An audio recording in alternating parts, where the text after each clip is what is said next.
Welcome to The Explainer.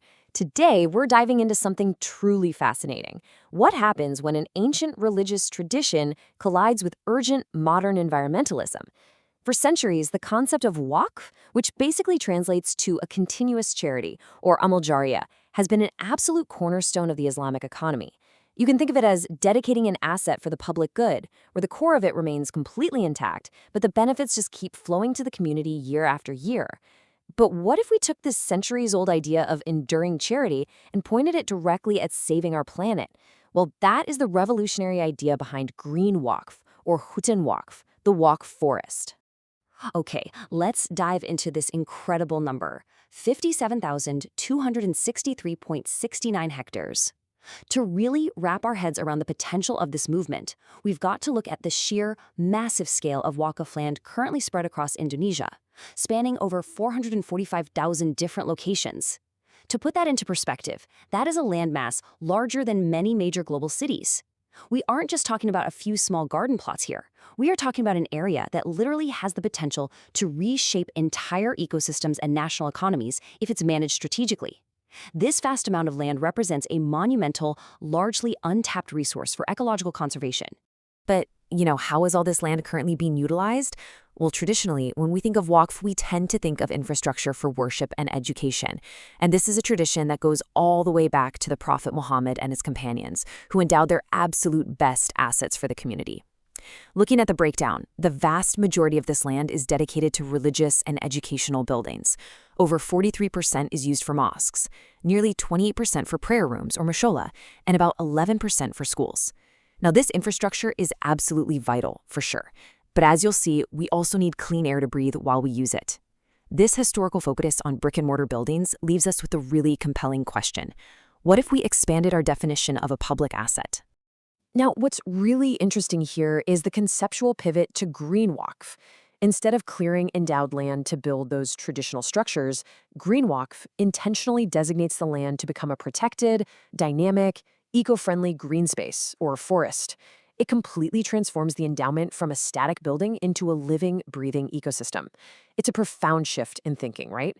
The forest itself becomes the symbol of environmental preservation, completely framed within religious values and social good.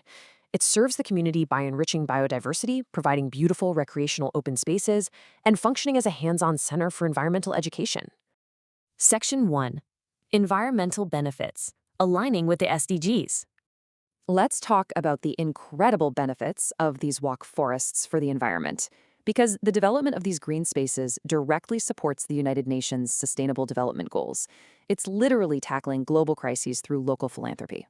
Specifically, it acts as a critical mechanism for SDG 6, providing natural water conservation and securing clean water sources for the surrounding areas.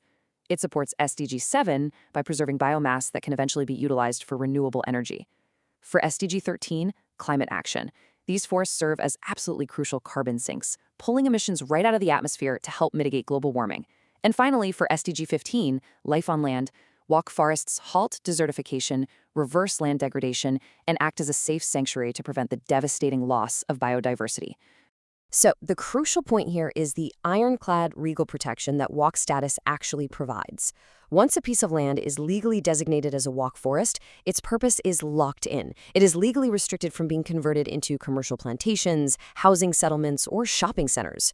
In a world where rapid urbanization and commercial development are constantly threatening natural habitats, the Waqf system offers a permanent, legally binding shield. It guarantees that the land will not be repurposed in a way that harms the ecosystem. That means all those environmental benefits we just talked about, they are safely safeguarded for generations to come.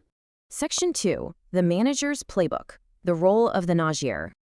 Let's move to and see how this builds into real-world action. How does this actually work in practice? Well, it all comes down to the Nazir strategy for managing Waqf land through a clear three-step life cycle. First up, the Waqif, or the donor, legally donates the land, or donates money that the designated institutional steward, known as the Nazir, uses to purchase land specifically for a forest. Second, the Nazir immediately secures the land, enforcing that legal shield against commercial conversion we just mentioned. But step 3 is where the magic really happens. The Nazir doesn't just build a fence and walk away. No way. Their mandate is to manage the forest productively. They have to ensure the forest provides sustainable economic and social benefits to the community, all without degrading the environment.